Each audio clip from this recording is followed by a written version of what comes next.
So we are talking about the chapter number 2, which is named as software engineering. Have you heard about a story or a thought which you already learned, that a shooting star, if you make a wish, then that wish is going to be fulfilled? There are so many stories, thoughts, teachings, untrue teachings which are there, and these are called myths. I talked about wish just now. So these are myths, and these myths are everywhere because we are people, we have feeling, we have thought, we are scared of certain things. So these are myths, and in software field also, the misleading attitude that have caused serious problems for the managers, practitioners, coders, planner, consumer, everyone. It is there. So we need to talk about these myths, and we have to know about the reality. So we'll talk about these myths in 3 categories. The people who are managing a software, big companies, they have certain myths. The people who are going to make, that means who are responsible for automating, or they want that software to be made, who are going to get the result, our customer, they have myths. And the practitioners like the coders, like the programmers, they too have the myths.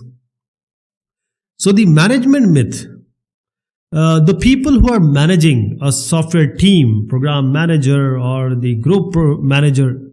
So managers, they have certain responsibility. They are always under the pressure that they have to maintain the budget. They don't go outside the budget. They have to keep the schedule on time. And always they have to look for the quality, improve the quality, assure the quality. So there are certain myths which are always in their mind, and sometimes that myth make them quite subtle in their approach. So we'll start with one of the myth, which is we know everything. That is, the manager says, or they think that we already have a book, which is software engineering book, and it is full of standards, procedures, different chapters we have learned, we have crossed the exam, and now we have hired good people and they know everything. So why we have to look for a book or some new engineering concept? But the reality is, software industry is changing every day. So modern software engineering practice, does that book contain? Or have you ever gone through what has come yesterday? Is the book complete? Is the knowledge complete? Have you adapted to the new technologies? So because everything is quality and time to delivery. That is, in order to improve the quality and keep schedule, you have to learn what is today's scenario. One more myth is, if we get behind schedule, add more programmers and catch up. That is, for one project, say we have for 1 year, 10 people we have assigned the work. Now what will happen? If the schedule is increased, let us add 5 more people. That is, 10 people are working, let's make it 15. So if the schedule is, we are lagging behind the schedule, just add more and more programmers. And it is called as Mongolian horde concept. More people will do more work. But the problem is, software development or software industry is not like manufacturing. That is, if you put more labor, more building can be made. As the new people are added, here you need to know the technology, here you need to know what is the present status of the project. So in order to educate new people, say the workers, those who are already working, they will be the teachers for them. So this will reduce the productive development, because the people who are actually working will be busy in educating the people who have just joined. So it will be other way around. One more myth is there, management myth. If we are not able to do it, we have less people, we have money, so just outsource the software project and just relax. It seems quite obvious that if you give the work, it will be all good. Subletting or outsourcing. But the problem is that if you don't understand the software, If you don't understand the plan, you haven't planned, you have not, you are not aware of what will be the solution, what are the product feature, functions, technology being involved. So even if you outsource it, it will be of no use. So if you don't understand the problem properly, you will not be able to manage and control the software externally.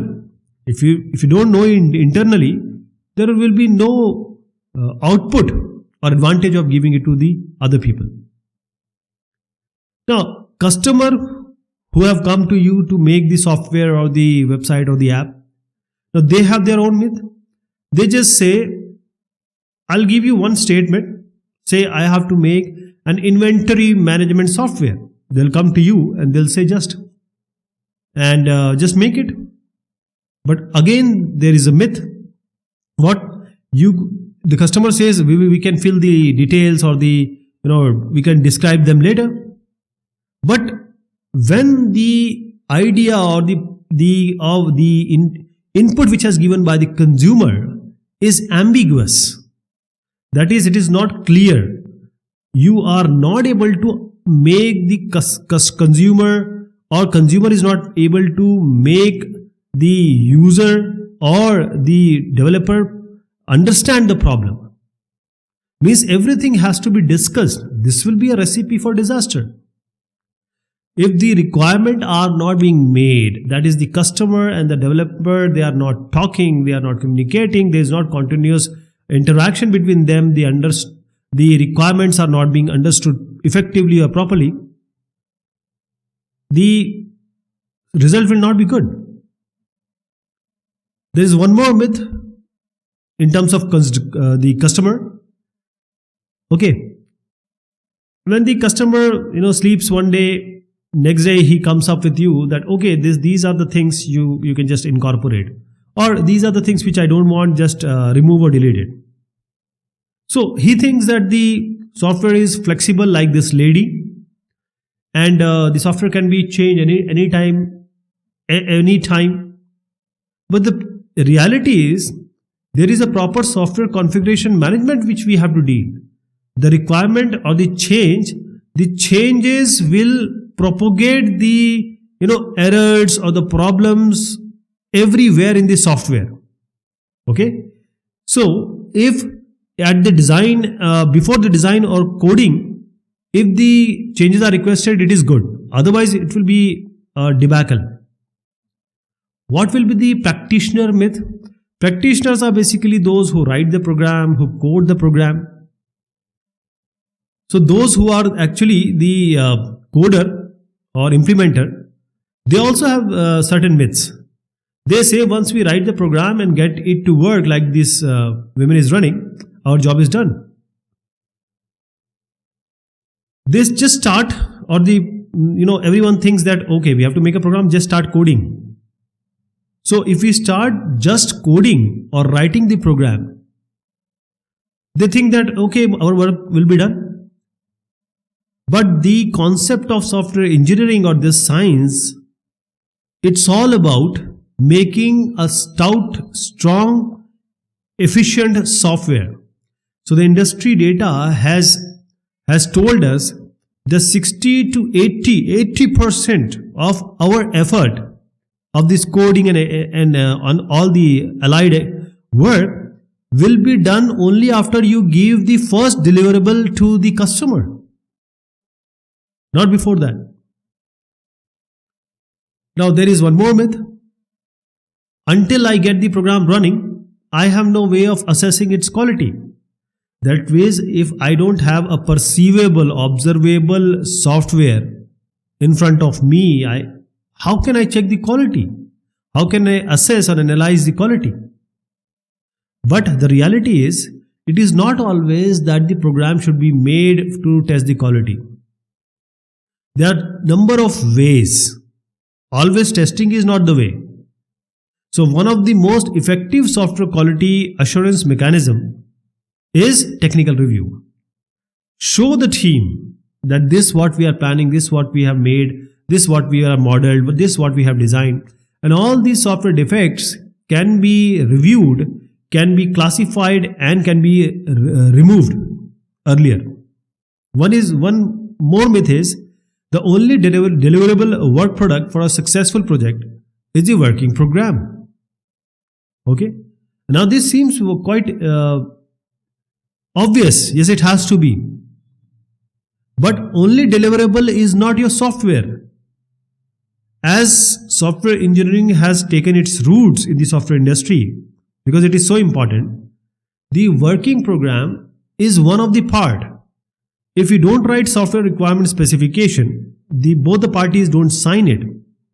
If you don't make the model properly, if the documents are not kept properly, there is not version control, there is not proper project plan. So these are all the work products.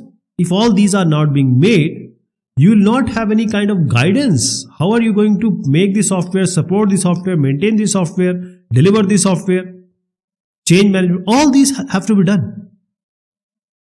One more practitioner myth is, this software engineering is a headache, because we have to create so many documentation, voluminous and unnecessary documentation, and ultimately it's slowing down the process of software development. But software engineering is not saying that you create volume of document. It's just saying that if you want to have a quality product, then, and if you want that the effort should be less in later part of your work or delivery or maintenance, etc., then you have to follow certain things. Quality will only be there if you follow the practice of software engineering properly. How it all should start.